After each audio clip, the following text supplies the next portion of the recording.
আজ থেকে ৪২ দিন আগে ৯ই অগস্ট এর ভোরে আরজি করে এক নারকীয় ধর্ষণ এবং হত্যাকাণ্ড ঘটে। ঘটনার ভয়াবহতা বিচার করে কিছু দাবি নিয়ে আমরা এক আন্দোলন শুরু করি। আন্দোলন চলাকালীন ১৪ই অগস্ট রাতে আমাদের ওপর কিছু হামলাকারী এসে আক্রমণ করে এবং আমাদের এমার্জেন্সি বিল্ডিং ও আমাদের যে অভয়ার প্রোটেস্ট মঞ্চ তা ভাঙচুর করে এবং এরপর বাকিটা ইতিহাস। যে আন্দোলন হাতে গোনা ১০-১২ জন জুনিয়র ডাক্তার আরজি করের অ্যানাটমি বিল্ডিংয়ের সামনে গাছতলায় শুরু হয়, তা আজ গোটা বিশ্বের হাজার হাজার সাধারণ মানুষের প্রতিবাদ। এর মধ্যে আন্দোলনের চাপে অ্যারেস্ট হয়েছেন আরজি করের কুখ্যাত এক্স প্রিন্সিপাল সন্দীপ ঘোষ এবং তালা থানার ওসি। পদচ্যুত হয়েছেন কলকাতা পুলিশের এক্স কমিশনার বিনীত গোয়েল এবং স্বাস্থ্য ভবনের ডিএমই ও ডিএইচএস। সেফটি সিকিউরিটি নিয়ে কিছু ডিরেক্টিভস পেলেও বহু দাবি পূরণ হওয়া এখনও বাকি। মোস্ট ইম্পর্টেন্টলি বাকি রয়ে গেছে অভয়ার ন্যায় বিচার। কিন্তু যে সাধারণ মানুষ রোদ, ঝড়, জল, বৃষ্টি এর মধ্যেও রাজপথে আমাদের পাশে দাঁড়িয়েছেন, থেকেছেন, আমাদের গলায় গলা মিলিয়েছেন, তাদের এক অংশ আজ বন্যা দুর্গত এবং তাদের আজ আমাদের প্রয়োজন। আমরা ডাক্তার হিসেবে আজ তাদের পাশে দাঁড়ানোর জন্য ফ্লাড এফেক্টেড এরিয়াজে শুরু করেছি অভয়া ত্রাণ শিবির এবং এখনও শুধুমাত্র যথাযথ সিকিউরিটি মেজার্স নেওয়া হবে এই আশ্বাসেই কাল থেকে ফিরছি এসেনশিয়াল সার্ভিস বা জরুরি পরিষেবায়। আজকের দিনেও আমাদের জেনারেল এমার্জেন্সি বিভাগ ধ্বংসস্তূপের আকারেই রয়েছে, কিন্তু আমাদের সমস্ত প্রকার জরুরি পরিষেবা চলছে এবং আগামী দিনেও চলবে। আপনারা আসুন, ভয় পেয়ে আরজি করে জুনিয়র ডাক্তাররা পরিষেবা আপনাদের ফেরাবে না এবং যথাযথ চেষ্টা করবে এর মধ্যে আপনাদের পরিষেবা দেওয়ার। কিন্তু আমাদের আন্দোলন এখানেই থেমে যাবে না। আপনারাও আমাদের প্রতিশ্রুতি দিন যে বিচারের দাবিতে যেভাবে আমাদের আন্দোলনে এতদিন পাশে ছিলেন সেভাবেই আগেও আমাদের পাশে থাকবেন।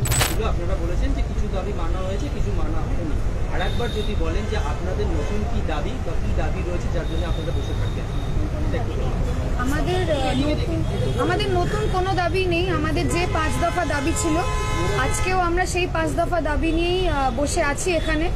প্রথম যে দাবি ন্যায় বিচার ছিল, সেই ন্যায় বিচার আজ অব্দি আমরা পাইনি। হ্যাঁ, কিছু মানুষকে গ্রেফতার করা হয়েছে এভিডেন্স ট্যাম্পারিংয়ের জন্য, এভিডেন্স লোপাটের জন্য এবং আমাদের এক্স প্রিন্সিপাল উনি ফাইন্যান্সিয়াল ইরেগুলারিটিসের জন্য অ্যারেস্ট হয়েছেন। কিন্তু যারা অ্যাকচুয়াল কালপ্রিট তারা হয়তো এখনও ঘুরে বেড়াচ্ছে, আমাদের মাঝেই আছে, সেই বিচার আমরা এখনও পাইনি।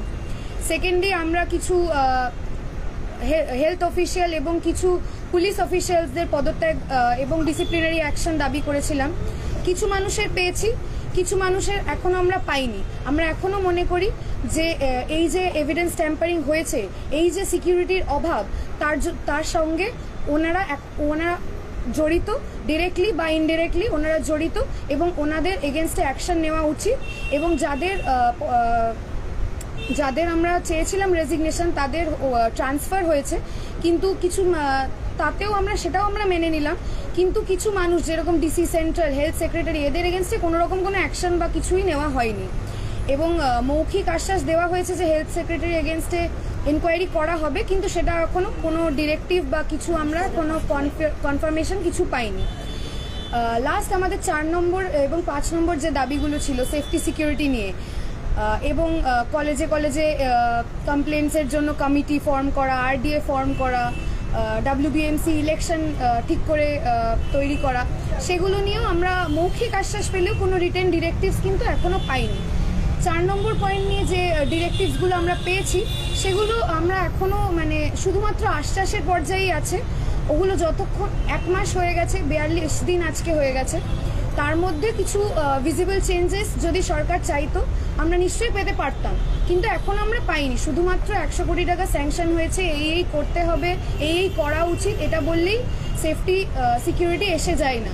সেটা সরকারকে বুঝতে হবে এবং এই যত তাড়াতাড়ি সম্ভব এই কাজগুলো করতে হবে, নইলে আমরা সুপ্রিম যেরকম ডক্টর ধান্দার বললেন যে আমরা তাকিয়ে আছি সুপ্রিম কোর্টের hearing date, next hearing date অবধি 27শে সেপ্টেম্বর।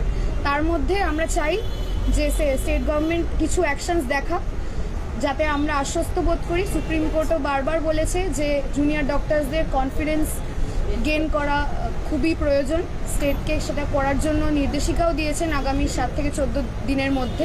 এবং আমরাও স্টেট গভর্নমেন্টকে সেটাই জানাচ্ছি যে আমাদেরকে কিছু আমাদের সেফটি সিকিউরিটি নিয়ে কিছু চিন্তা যে আপনারা করছেন সেটা আমাদেরকে দেখান, তাহলে আমরা নিশ্চয়ই আবার কাজে ফিরবো। নইলে যদি আমরা না দেখি যে এগুলো শুধু মৌখিক আশ্বাস, কিছুই করা হচ্ছে না, তাহলে আমরা আবার কর্মবিরতিতে ফেরত যাব।